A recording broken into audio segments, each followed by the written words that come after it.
Hello, everyone. Welcome to MyWebUniversity, my YouTube channel, which is a YouTube channel at MyWebUniversity. So I'm going to bring you today's session for Kali Linux. In particular, I'm going to be discussing the package that was installed last time with Kali-Linux-large.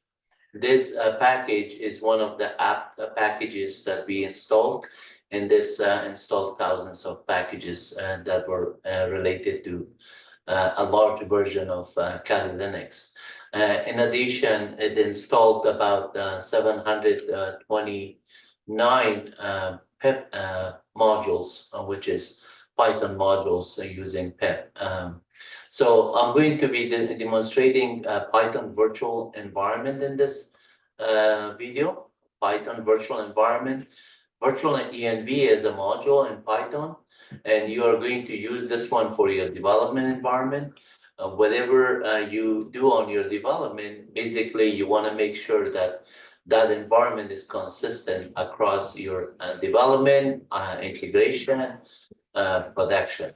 So whenever you set up a project, the project may have one or more Python modules, C++ or C or any other software, Git repository, AI stuff, data science stuff, machine learning.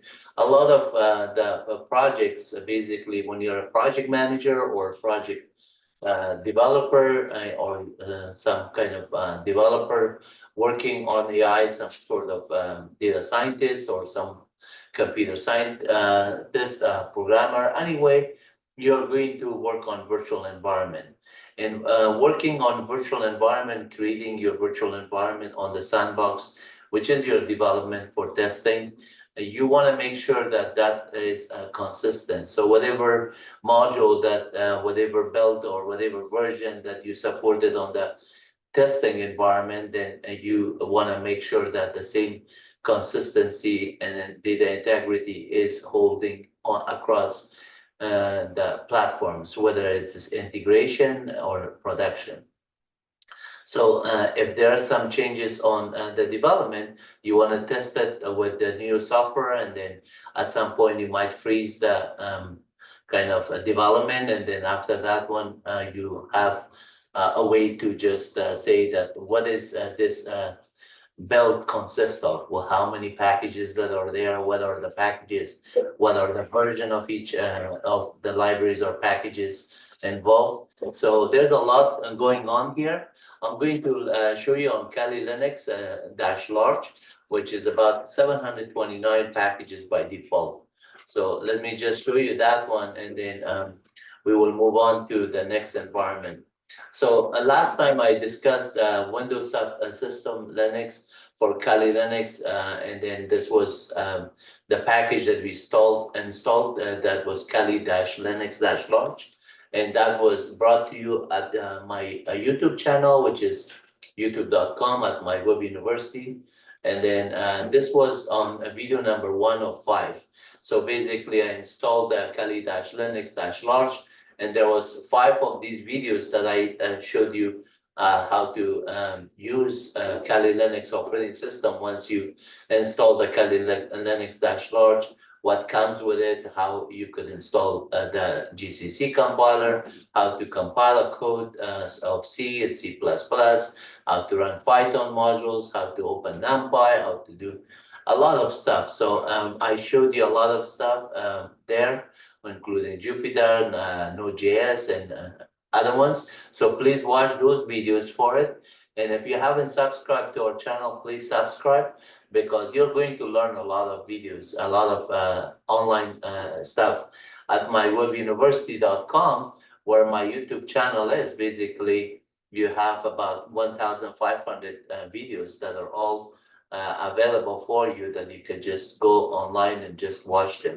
Just for Windows subsystem, I have at least 10 different videos or 11 videos that you can see that I have more, I mean, 9 of them, right? 4 and 4 and 1.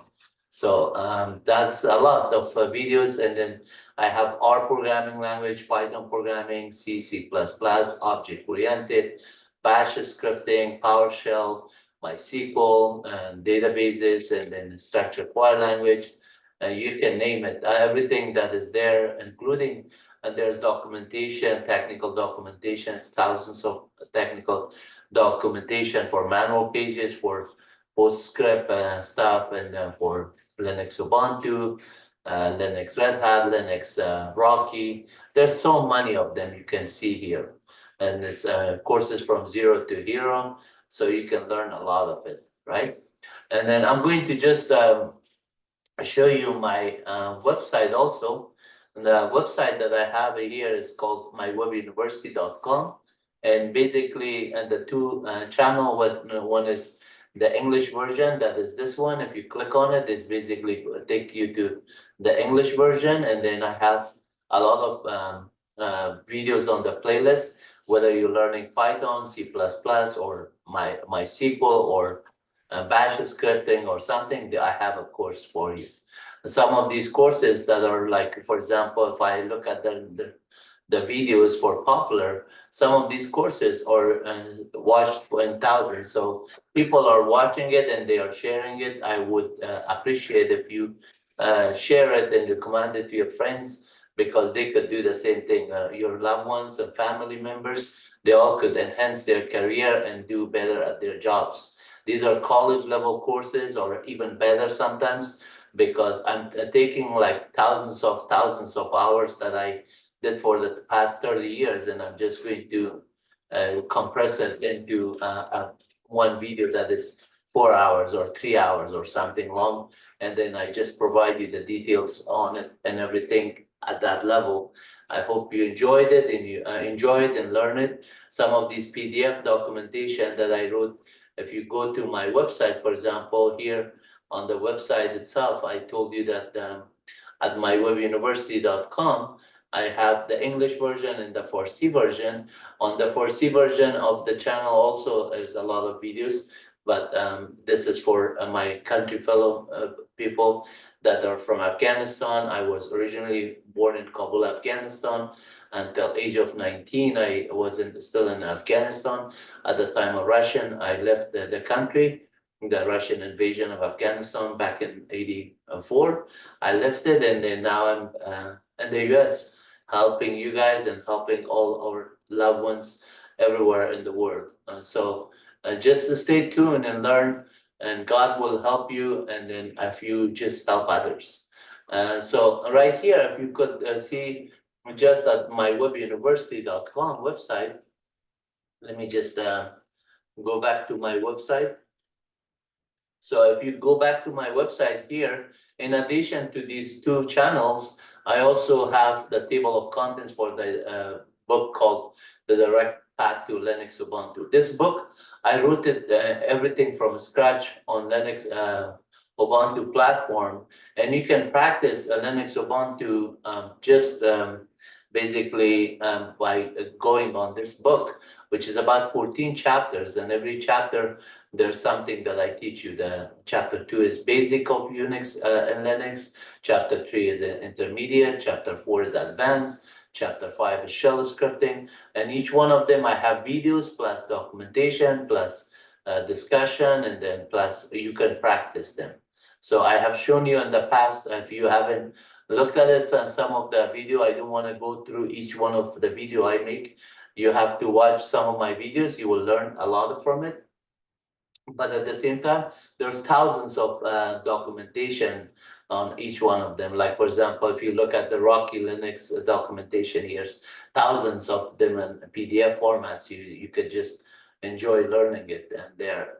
And then there's additional documentation on, for example, on Linux Ubuntu, and then you can even just go to look for dynamic generation. So if you're looking for, let's say, Python, you're learning Python, you just type in here Python, let's say Python 3 or something, and then I just generate the dynamic PDF file for you on Python. In addition, if you do Control F here and type in HTTPS, then I show you the code reusability feature of my program that makes the code that is, and there's already a reference to the URL website, so you can just click on one page going on MyWebUniversity, and then I can take you anywhere, and there's documentation for you to learn. So if you go to the docs here, and look how much it is there for beginners, moderate, advanced, everything that you want to learn is there.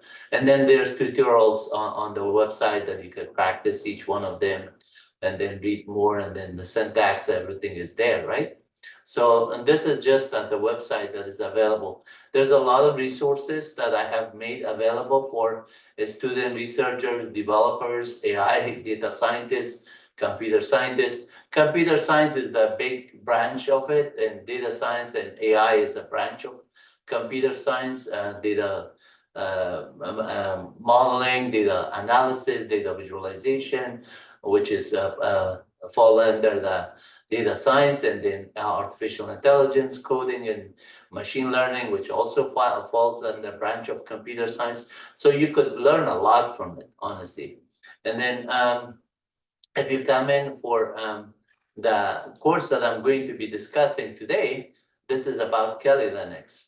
So once you install the Kali Linux, the documentation that I showed you here on this page says sudo apt install -y -Kali Linux, then at this time I could just type in on the command line, which is basically a session that I would open here.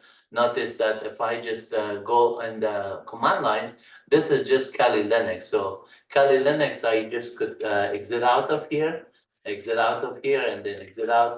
So at the prompt here, if I just type in WSL-L, it tells me the default is Kali Linux. So WSL itself is going to take me to Kali Linux. Kali Linux cat -n etc os-release, and then it tells you that I'm running Kali Linux 24.3. So at this time, if I just want to become root here, I just become root here, and then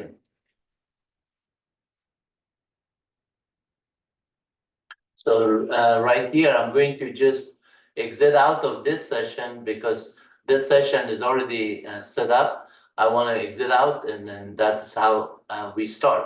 So if I just come here and they say clear screen, ID-UN, and I'm root, and then I say cat -n etc os-release. I showed you that we're running Kali Linux rolling, and then it's 24.3, the version. So at this time, all you have to do is say kicks. Kicks is, if you do a man kicks is the command that when you do Kali -Linux-large, this Kali kicks gets installed here.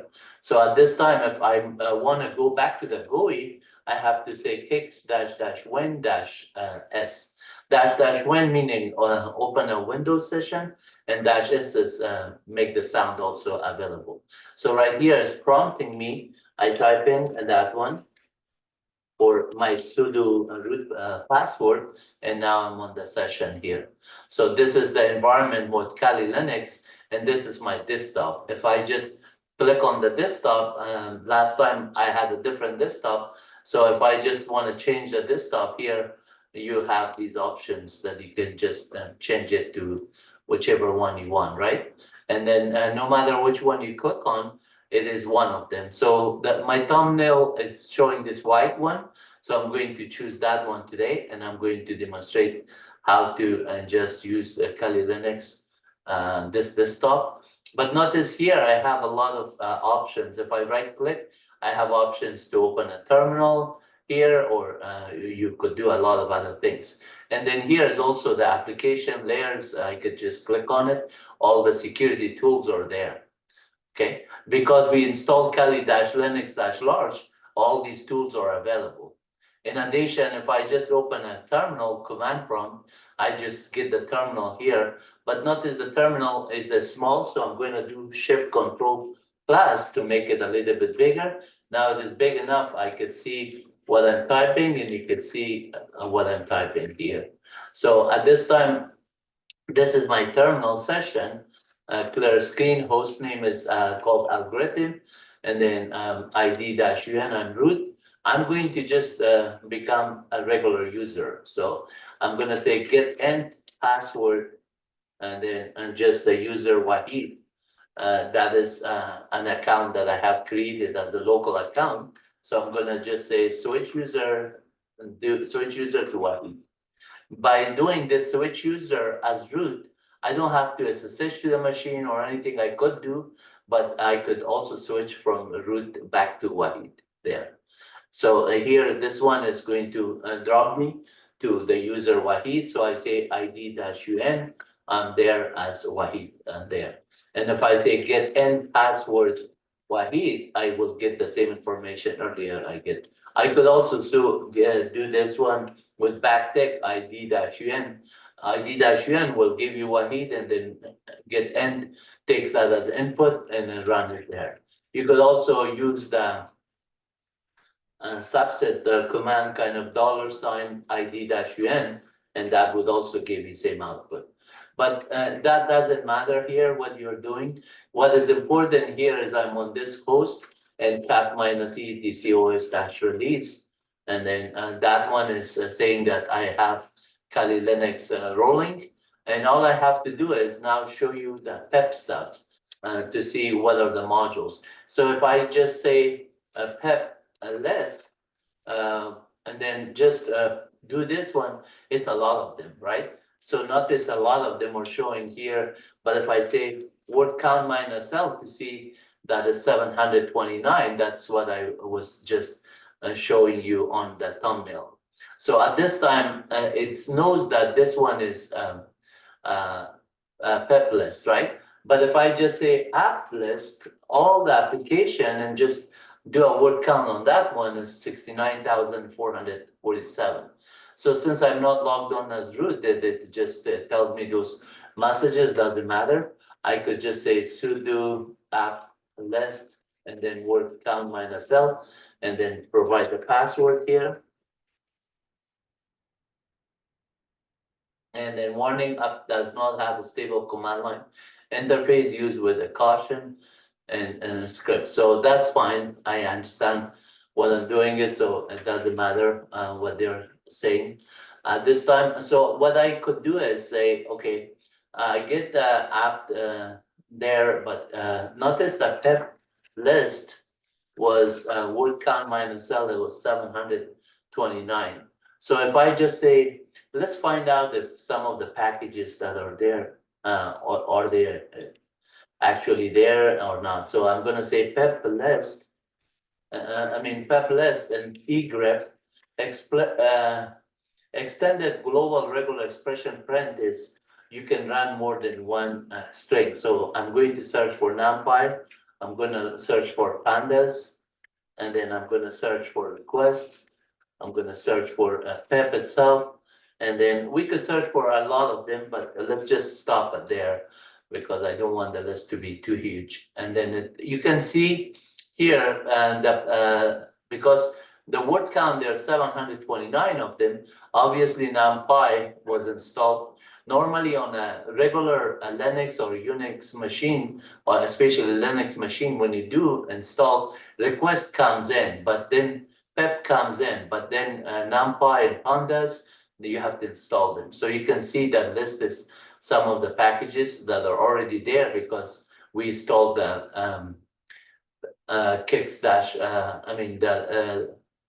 Kix-Linux-large option with that module. So and that module is installed. I could also do a clear screen here, say pep, not pep, say app list Kix-Linux-large to see if that package is installed or not. We could do that one, or say, let me exit out of this one. I'm going to say app list and then grep -I large. So see how many package that has the large. Sorry, no, it wasn't Kix. It was Kali-Linux-large. So I just always, because we type in Kix, it is for Kali. So if I had done the same thing with sudo not sudo, su dash wahid, and then I say apt list tally dash linux dash large, that package is installed, and it will tell you that it's installed. Similarly, if I just say, okay, that is great that we have it apt, not apt, pep list word count minus L, we have 729 of them, and NumPy is one of them and other ones. So like if I just want to save only for the version of NumPy on my development environment, say what version of NumPy I have, I could say grep minus I NumPy. So NumPy says that I have version 1.26.4, and then you can see here, if I go to Python, and then once I say import NumPy, then you can see NumPy is there. So I could say NumPy, NumPy dot underscore underscore version underscore underscore. It will tell me the same thing, or I could say import NumPy as np, create an alias for it, and np dot underscore underscore version underscore underscore is there. So whether I do a directory of NumPy because I loaded that modules, all of the modules and methods and attributes and variables are there available, or directory of np, they're both available here. And then notice that if I just want to clear my screen here, I have to have the package of OS there.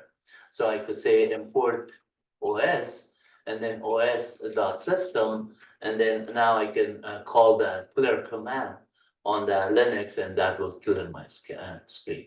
So then I could just up arrow here, say, give me the NumPy version, and that's the same thing, as well as if I just say, instead of the OS clear command, I could just say pep list and then grep minus I NumPy.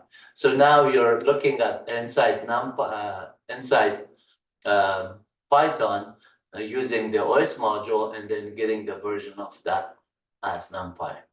And obviously, if I want to print it, the same kind of things, I could say print, use the F string, and then just say the word NumPy, because a NumPy followed by a couple of tabs, maybe 3 tabs, maybe 4, I don't know how many tabs are here, but I could just start with 3 and then just say followed by brace, and then I say NumPy dot underscore version, double underscore version, and then close it, and then close the parentheses and close that, and then that would give you exactly with the 4 of them, same thing that OS module was showing up there. So a pair of OS level, that would give you that, and then the print statement give you that. So that's how you could verify. But here I'm going to show you directory, and pep list is word count minus L is saying that it's 729. I'm going to say Python dash M pep, and then install. Actually, not pep, virtual, and the environment that I want to use is virtual and ENV, and then install my virtual ENV. Let's call it that. So at this time, what I'm saying is that use Python programming language and run the dash M module name, and the module name is virtual environment. Then the argument to virtual environment is install. Then create this virtual environment, which is a directory for your project. You can call it my project, my virtual ENV, my virtual ENV1, whatever name you want to do it, my development, my whatever ops, or whatever name. So a meaningful name would be like, and instead of my virtual environment, I could call it, let's say, data science project, something like that. And then you could just install all the packages that are related for data science for it. So you could just create this too. Right now, I created 2 directories. One is called my virtual ENV, and another one is data science underscore Paj. So let's go up here, clear screen, ls minus LTR. This one is saying that show me all the timestamp and reverse as timestamp of the file that were getting created with a long listing of them. So I could say head minus 3, let's say. The last two is basically ls minus, not head, tail. Tail minus 3, the last 3 or the one that I'm the last 2 or the one that I'm creating it, right? So at this time, if I just say, okay, let's work on my virtual environment to see how I could just do it. I'm going to show you 2 ways that you can create a virtual environment out of something that is already there, and then you can populate the same virtual environment that we were getting, like pep less word count minus L. There's 729 here. If you want to just do all of these packages inside one of these, you could do that one. And if you want to do it the other way around, you could do that one. So there's a few ways you can just create it. But let me just get into this one first in order to show you what that is there, what are inside of those 2 directories. ls minus L, my virtual ENV, you can see here. Let's work on one of them first. So you can see that every time that you work on it, the virtual environment that we create, it has a bin directory. Inside of the bin is all the Python version, and then the pep, and then also the activation and all the sources that you need for it. The libraries is there, then packages. So if I just do the same thing with clear screen up arrow here, and then say, just show me the lib, the /lib over in Unix. So you can see under /lib, Linux is Python 3.12. So if I just don't want to just do everything here, I could just say R and then /R and recursively, and then at the same time list it. It will show all of the files that are under lib. Notice under the lib, there are side packages and everything. So all those packages that are there, it will show. If I just show you just one with the lib here, and then under Python, then you can see side packages. But inside of the side packages, they're all these packages under pep and distribution, and then that's the entire package there. But how do you know what is in the bin directory? So you just have to do a listing of the bin. I will introduce you to that one, which is important because you have to activate your bin environment. So there's one file called activate, and the other one is called activate.cshell and activate.fish. So if you're on a Windows, you could run this PowerShell activation. If you're on a bash, you could run this one activate. And if you're a C shell, you could do activate.cshell, activate.fish if you want to use the fish environment. But pep and pep3 or the packages that you could normally do in Python 3 and Python, or the actual Python interpreter. So at this time, if I want to just activate, let's see, find out PS here, and then I could say file my virtual env bin activate. So what type of file? It says ASCII text, right? So if I just say more and then this bang exclamation mark, meaning that whatever is the argument of this command, pass it on to more command. So I don't want to type this command again. You could do exclamation bang symbol, and it will do a more on it. And notice that the deactivation is there and the activation is there. So you could do on the bash, you could source that one. So if I say PS, I'm on bash here. So instead of that command, here I could just, instead of more, I could say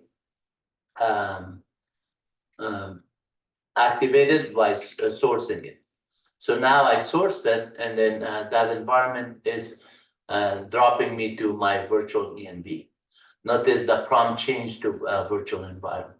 So at this time, if I do a pep list, it is smaller. Notice that by default, you only get a pep list with the pep command itself. So pep list, I'm inside the virtual environment. So if I say deactivate, then I could just say, okay, now I'm there. Now I do a pep list, I'm on my system environment. That's going to show 729. So how do I get back to this one, and how do I upgrade the packages to just have another package, or maybe NumPy, maybe this. So let me just show you that again. This time I'm going to install through C Shell, which right now through C Shell is not there installed. So I'm going to say sudo apt install through C Shell. Through C Shell is also C shell-like, which is an enhanced version of it. So now I have, as a result of the command that I did, I have through C shell and also C shell. So the one that was under my virtual env /bin that is called the C shell, I could just get into C shell or through C shell and run and source this one. That would also work. So if I just go here and say PS here, now I'm here on the bash. If I say source and then say my virtual env /bin/activate .c shell, this would not work. Why it would not work? Because my prompt is bash, not through C shell. So you will get the syntax of error because you're not in a C shell environment. So in order to do that, when you have to do a C shell or through C shell, then once your through C shell is there, you could source it now and just do the same command here, copy and paste. Notice how nice Kelly is. Now my virtual environment is already on my virtual env. So I say pep list, you can see that it is those. Now I could say pep install NumPy. So now I just installed NumPy, and I say pep list. You can see NumPy is on pep is there. So I clear the screen, say pep and install requests. So and now request is going to get installed, as well as pep list, as well as all the dependency with request here.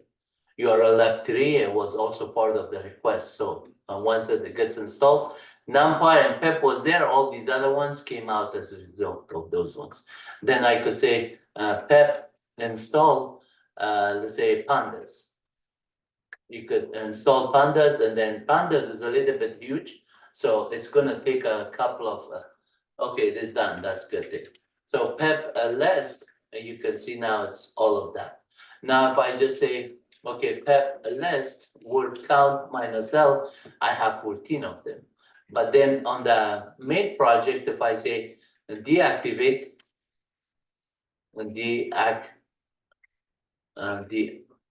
deactivate, that runs the deactivation. Now I'm back on this one. Pep list is going to show 729, right? So at this time, if I just say, well, I like those 14 packages because I can start coding in Python and I could do anything. So I say, well, let's just do a couple of things here. I want to just get back to it. So remember, I did on through C shell. I could exit out of this one. Now I'm back on C shell, on bash. So I could go on C shell. Now on C shell, echo $$ is pointing to the process ID of C shell. And then you can see that C shell process ID is that one. So I am running C shell, and you can see the percentage prompt is changing. Echo and $PS1, you can see it is not defined, and whatever is the reason. Let me just see env, and then you can see some of the environment, everything that are there for C shell. It might be just called something else. So you can just look at that one for echo PS maybe. No. Okay, env grep -IPS. Okay, env 5 more. shell is that, and then there's okay, shell 1 and shell 2, maybe that's what shell level 1, shell level 2 could be the name. Okay, so I'm not worried about that one because I don't use true C shell or C shell anymore. I use either bash or corn shell or ZSH or whichever one you want. You can always look at it and then change the environment, the C shell.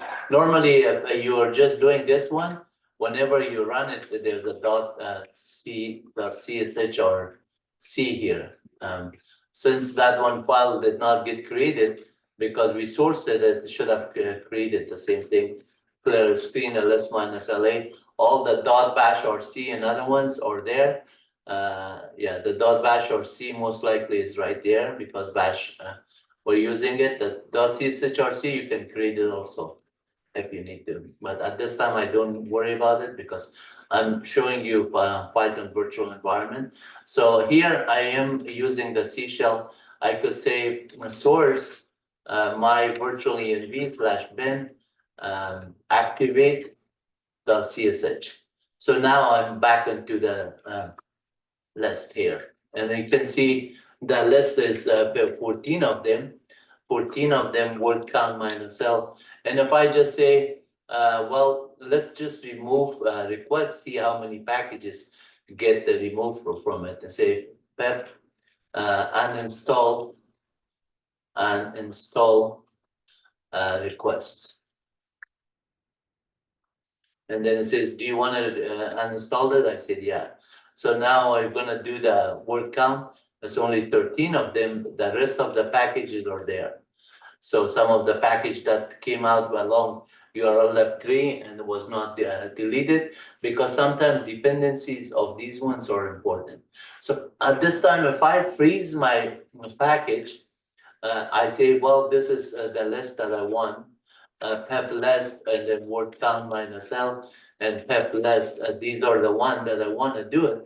I could do a freeze. I say freeze dash freeze. I mean, actually do a pep freeze and then just send the file to, let's say, a requirement.txt.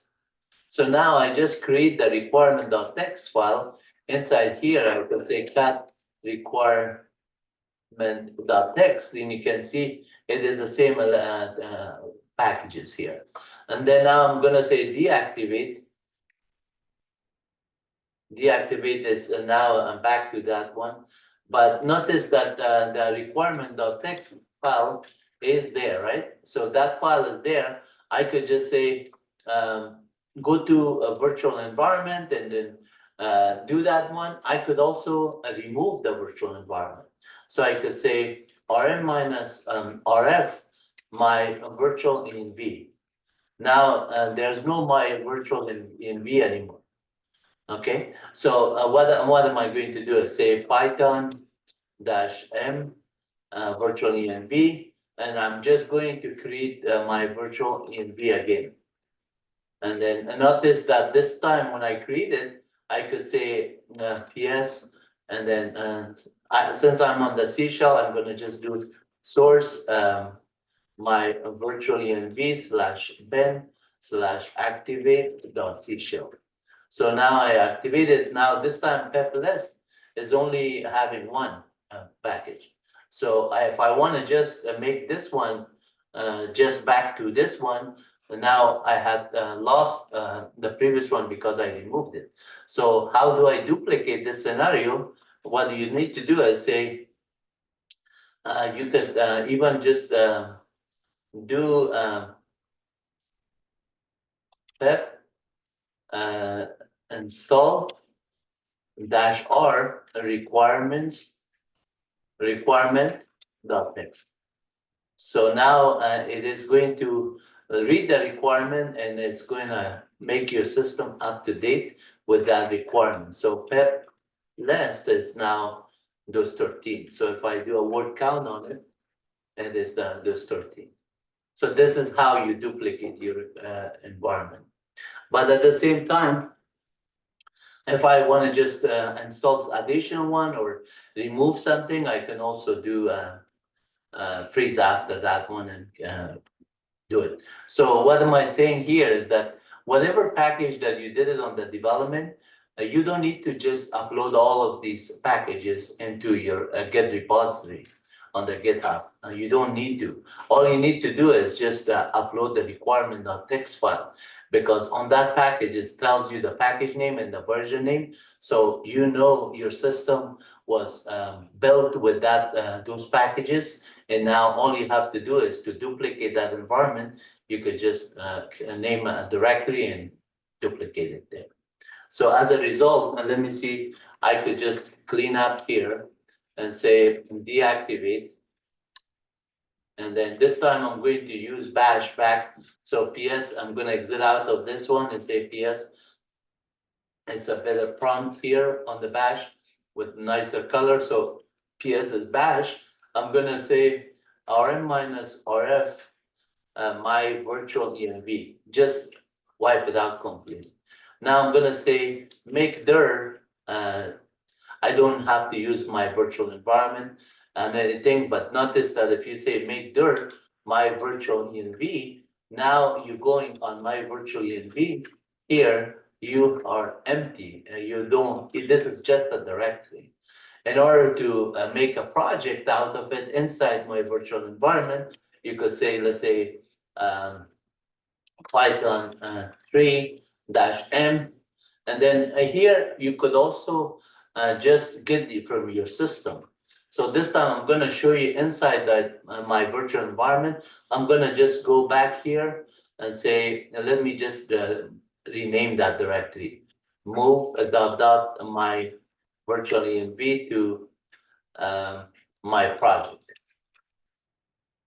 Since I am inside the directory, it's not allowing me. So I have to go out and say move my virtual env and then do my proj. So now my proj, it is empty, right? So I go to my proj directory and clear screen here, say I'm on this directory and then pep list word count. This is my entire system of 729. If I want to get duplicate of this one, I could create a requirement file out of this pep by doing a freeze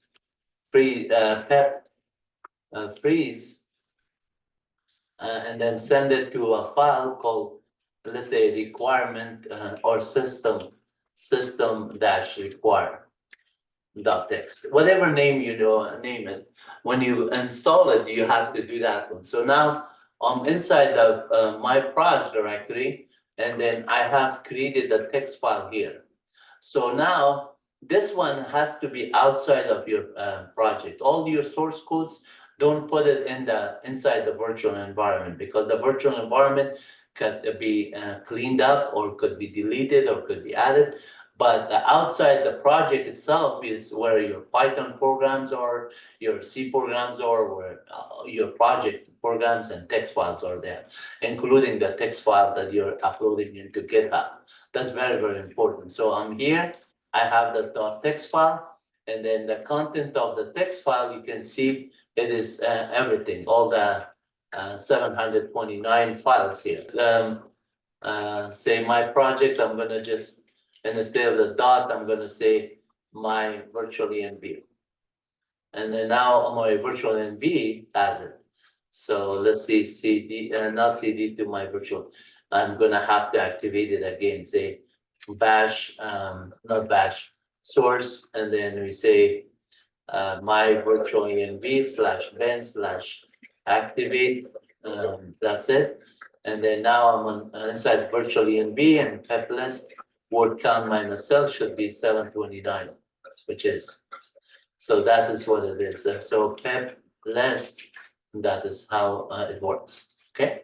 And then if you want to use something like Python or other ones, once you're inside here, you could say Python and go into Python 3 and then say import and let's say whichever one you want to practice with it, NumPy, let's say numpy as np, and then say array is equal, and we're gonna just create a numpy dot array of two-dimensional maybe array. We're gonna just say 1, 2, and then just say and then 3, 4, and then just close that one and say A is there, that is there, A dot shape. You can see this 2 by 2 array, and then A of sub 0 is giving you the output, A of 1 is giving you the output. And you can just get more information on this one. A and 0, 1 would give you 2, and so on, right? So you could get it, and then type of A is there. And then if I just say, well, that is good, and then can I just create something else out of that one? Yes, you could. And then A is itself an array, and then of two-dimensional data, and then I could just say A times 10. So each element could be vectorized, A plus 10. Each element will be added with 10, and so on, right? And then you could say import math, and then we have the value of A as a type of A as a numpy array. I'm gonna just say A, let's assign B as equal A to the power of 2. So whatever is B, and now it's the power of that. So now if I want to get the square root of that one back again for each element, I could get that one. So let's say I go, 1 is giving me that. Now if I just say 1 is there, how about the 0 is the first one? So A itself was saying that row 0 is 1 and 2, row 1 is 3 and 4. So now row 0, column 1 is just having the 2. Row 0, column 1 is going to return 2. And row 1, column 1 is going to return 4. So now I have 4. If I want to get the square root of 4, then I could say m dot square root of that value of A sub 1, 1, 1. That would return a 2 here. So now if I just say, multiply, do a power of that one, then you just say power of math dot power. If 10 to the power of 2, you could do that one also. Math m dot power 10 dot to the power of 2. The other one return 2. I could just say 10 to the power of 2 is 100. Similarly, if I just make it like 2 to the power of 10, that would be 2 to the power of 10 math of it. 10, that would be 1024. So how do I make the other one and that is there? This was 10 and this was 2. And then this one I could say plus 8. Plus 8, that also just make it, it's so huge because that number, depending on the way that you manipulate it there. And so that is there. If I just want to do something with this number that is returning, sorry. So the one that m square root of this one was returning 2. If I just want to do that one multiply by 5, you could get 10. So, and if you just say now a math, basically the way you just do it, math.pal of 2 comma this, that would return 1024 also, because these ones are just arithmetic or simple math, right? So the concept of whether you use NumPy or pandas and other ones, it is just there for you. If I just say, let's say I create a one-dimensional array, OS.system, I'm gonna say clear a screen here and say create A as a NumPy numpy.array, and then I'm gonna just create a one-dimensional array x for x and range of 100, and then fx module 2 is equal 0. So between 0 to 100, all the even numbers are going to be displayed, x for x and range of. So the range function, I just have to use it as a function. This one, and then fx mod this now should work. A is this, now I have those numbers. And that, as you can see here, if I say max is equal 50, and then instead of this number, I could just change it to max of 50. Now I just have a smaller numbers there. And then as you just do it, you can get a subset of it. So a of 0 to 10 numbers, show me those ones, you will see those ones. And then obviously you could do arithmetic multiplication on them. And if I say, let's just do os.system, I'm going to say clear the screen first. And then I say, okay, we define this one as A, let's just assign that one to B. And then we say B is equal that, and then B is giving you this type of B is also a NumPy array. And so I'm going to say B dot shape, it is one dimensional, right?